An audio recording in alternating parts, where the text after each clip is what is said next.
mayroong plenary indulgence ang Holy Souls tuwing November 1 to 8. So, araw-araw ang plenary indulgence.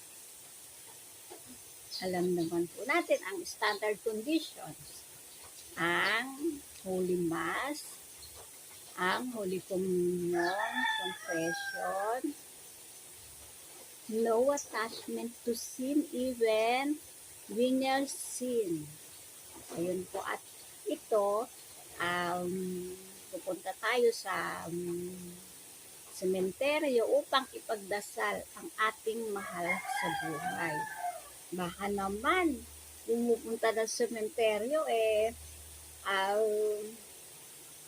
puro pagkain lang naman ang doon, ang pinupuntahan.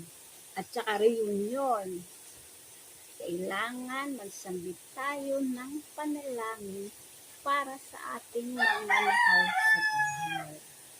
Ngayon, iyon pong ang mga yumawa ay nawala na o nasa malayo, maaari tayong pumunta sa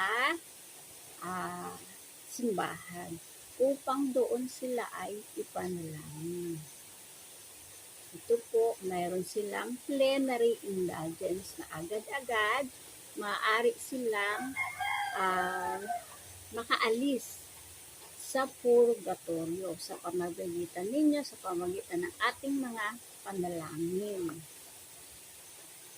Reminder, ang standard conditions. Kailangan po tayo ay nasa state of grace.